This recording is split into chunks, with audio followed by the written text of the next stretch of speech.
में इतना डिस्कशन काफ़ी है। Now coming to the derivation 3। Derivation 3 क्या है यार? Potential energy and work in rotation of dipole. तो हमें सिंपल सा कैलकुलेट करना है पोटेंशियल एनर्जी का फॉर्मूला। ये भी इंपॉर्टेंट डेरिवेशन है, ये भी इंपॉर्टेंट फॉर्मूला है जो पूछा गया है, कई बार एग्जाम में पूछा गया है। तो डाइपोल मूवमेंट का जब पोटेंशियल एनर्जी निकालेंगे तो यार पोटेंशियल एनर्जी ध्यान से देखें तो ये इलेक्ट्रिकल वर्क है, बेसिकली जो डाइपोल पे टॉर्क लग रहा है वो इलेक्ट्रिकल टॉर्क है, टॉर्क इलेक्ट्रिक फोर्स की वजह से लगाया है। तो जो इलेक्ट्रिकल वर्क होता है that is negative of change in potential energy. तो वर्क लिखना है तो मैं सिंपल लिख सकता हूँ भाई, वर्क अगर कैलकुलेट करना है, वर्क कैलकुलेट कर लूंगा और उसको निगेटिव साइन से मल्टीप्लाई कर दूंगा तो मुझे क्या मिल जाएगा? Potential energy. तो सिंपल है, कर लेते हैं आइए। तो वर्क मैंने कैलकुलेट किया, तो वर्क यहाँ से देखें तो मैंने लिखा है डी डब्ल्यू को टॉर्क डी थीटा, सिंपल सा formula.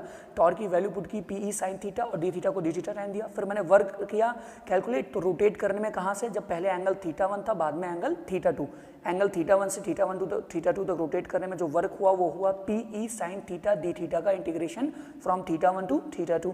Sign theta d theta का इंटीग्रेशन होता है माइनस कॉस थीटा, तो मैंने यहाँ पे माइनस कॉस थीटा लिख दिया, लिमिट लगा दी थीटा 1 से थीटा 2। तो वर्क का फॉर्मूला सिंपल सा निकल के आ गया, work equals to minus P E, minus को बाहर निकालें तो cos theta 2 minus cos theta 1। ये सिंपल सा एक वर्क का फॉर्मूला निकल के आया, minus P E cos theta 2 minus cos theta 1। ठीक है, और ये वर्क किस फॉर्म में स्टोर हुआ? The work done is store in the dipole.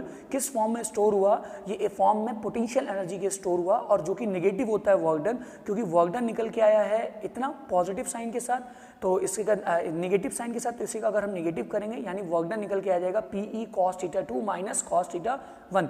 अब हम थीटा 1 को अगर यहाँ पे जो है 0 डिग्री 90 डिग्री मान लें, हमने डाइपोल को रोटेट किया है, एक पहले परपेंडिकुलर था फिर इसको पैरेलल किया है इलेक्ट्रिक फील्ड के, या एक सिंपल सा अपने यहाँ पे जैसे आपने दिखाया हुआ है substituting in the equation that work equals to minus P E cos theta minus cos 90 degree. तो कॉस 90 डिग्री की वैल्यू कितनी होती है? 0। तो वर्क का simple formula minus P E cos theta, और पोटेंशियल एनर्जी का simple formula P E cos theta minus P dot E. ये एक सिंपल सा फॉर्मूला निकल के आ गया पोटेंशियल एनर्जी का, माइनस पी डॉट ई।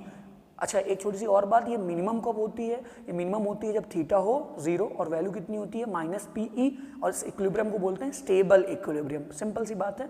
और मैक्सिमम कब होती है? जब थीटा हो पाई, और ये होती है मैक्सिमम वैल्यू कितनी होती है? पी इंटू ई, और ये इक्विलिब्रियम होता है दैट इज अनस्टेबल इक्विलिब्रियम। ठीक है, तो ये डाइपोल के केसेस में ये 3 डेरिवेशन बहुत इंपॉर्टेंट है। पहला हमने डिस्कस किया the electric field due to dipole on the axial line, दूसरा हमने डिस्कस किया टॉर्क, और तीसरा हमने डिस्कस किया work done in rotation of dipole and potential energy of